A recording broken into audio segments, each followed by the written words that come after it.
When I first walked down that street, I didn't expect to find something so peculiar. It was a narrow street, almost hidden, filled with old buildings and an atmosphere thick with nostalgia.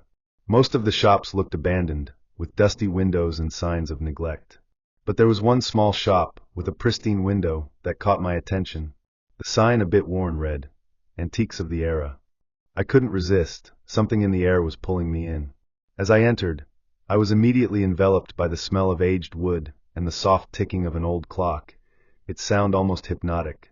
The space was small, but it was packed with fascinating items: period furniture, aged paintings, clocks, kitchenware, and even a pair of chandeliers hanging from the ceiling. Each piece seemed so well preserved, like it had been made yesterday, yet at the same time, carried a sense of something much older. The strangest thing was that, upon looking at the items more closely, I couldn't find any labels or information about their origins. "Welcome!" A soft voice came from behind a shelf. An elderly man, with a long white beard, appeared. His eyes were piercing, and the smile he gave me seemed a little forced, as if he knew something I didn't. "Can I help you find something?" he asked in an unnervingly calm tone. I didn't know what I was looking for, but I was drawn to the shelf with smaller items. There was a small pocket watch, whose numbers seemed strangely familiar. I picked up the item and, without thinking, asked, "This watch looks really old. How many years has it been around?" The man smiled even more, his grin unsettling. He stepped closer and, in an even softer voice, replied, "It has always been here." The phrase echoed in my head as I stared at the watch. It was as if he was saying that the object had no origin, no past. I was at a loss for words, but continued looking around the store, trying to make sense of the growing sense of unease inside me. The pieces in the shop, so well preserved, seemed untouched by human hands. It was as if, somehow, this place was frozen in time. Suddenly, my eyes were drawn to a painting on the wall at the back of the store. It was a landscape, but what caught my attention wasn't the style or technique of the painting, but the fact that the scene depicted seemed to mirror the shop itself, with the exact arrangement of furniture and objects. There was just one difference. In the painting, the store was filled with people. But here, right in front of me, there was no one else. The man noticed my gaze and, as if he knew exactly what I was thinking, said in an enigmatic tone, "Sometimes people come and go, but the objects, they stay." I was starting to feel uncomfortable, so I decided to ask more about the store. I wanted to know how long it had been there, what else he could tell me about the pieces. But the man simply smiled again and replied, "They've always been here." His eyes sparkled in a way that made me feel like I was talking to someone who knew more than they were willing to share. The answer was always the same, no matter the question. The feeling of being in a place outside of time, surrounded by items that had a history but couldn't be explained, made me uneasy. I slowly started to back away, still trying to process what was happening, when the man followed me to the door. Before I left, he placed a hand on my shoulder and said in a more serious tone, "When you come back, the shop will be waiting for you. It always will be." The weight of his words lingered with me as I stepped out of the door. Something inside me knew that I couldn't just forget about this place. Something wasn't right, but I couldn't figure out what. I tried to shake the strange feeling I had after leaving the shop, but it lingered with me for days. It wasn't just the odd interaction with the old man or the cryptic things he said, it was the store itself. Something about it didn't sit right. The objects, so perfectly preserved, the way time seemed to stop the moment I stepped inside. It felt almost like a dream, but too real to dismiss. I couldn't stop thinking about that painting, the one that mirrored the store but with people in it. Who were those people? Why did they look so familiar? I decided to go back. It was a mistake, I know now, but I couldn't help myself. The curiosity gnawed at me. The street where the shop stood was still as hidden as ever, and when I approached, I felt a strange sense of déjà vu. The door, the bell above it, the exact smell in the air, it was like stepping into the past once again. But this time, the shop felt different. It felt alive. As soon as I entered, I was struck by the sensation that something had changed. The furniture seemed to be in different places, and the lighting was dimmer, almost as if it were intentionally designed to obscure certain objects. The elderly man was standing by the counter, his eyes meeting mine, as if he had been expecting me. His smile was the same, but there was something more unsettling about it now. He didn't say anything this time, just watched me, as though he was waiting for me to speak. I approached the painting that had bothered me before, but now, instead of just one, there were more paintings hanging along the walls. They all depicted the shop in various angles, but with one thing in common: the same group of people, always there, always watching. I could feel the hairs on the back of my neck standing up.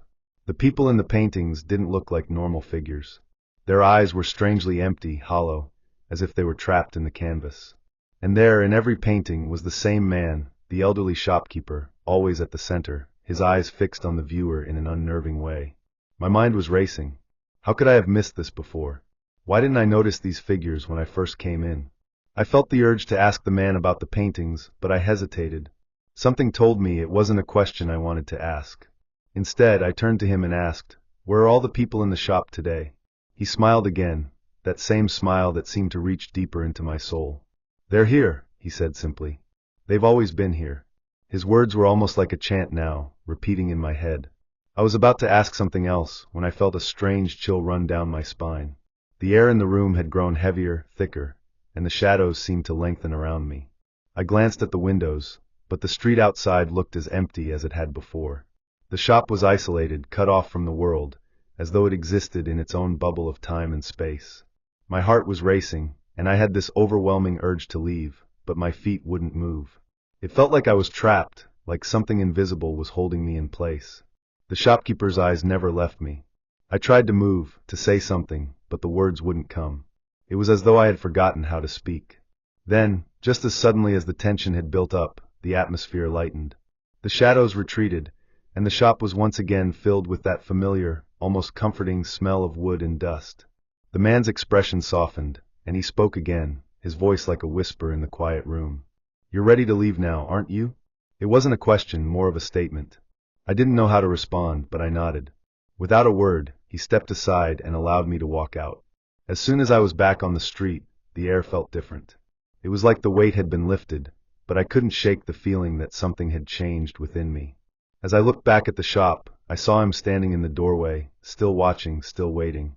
And just before I turned the corner, I saw something I hadn't noticed before, a small plaque on the door, half hidden by the overgrown ivy. It read, "Always open." I couldn't understand why that made my heart race. I didn't sleep that night. Every time I closed my eyes, I saw the shop, the paintings, the figures inside them watching me. I couldn't shake the feeling that I had left something behind, or worse, that I had taken something with me. I kept replaying the shopkeeper's words in my head. "They're here. They've always been here." What did that mean? Who were they?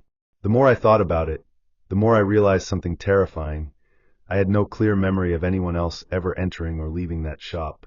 The next morning, against all logic, I went back. I had to see it again, just to prove to myself that it was real, that I hadn't imagined it. But when I reached the street, my stomach dropped. The shop was gone.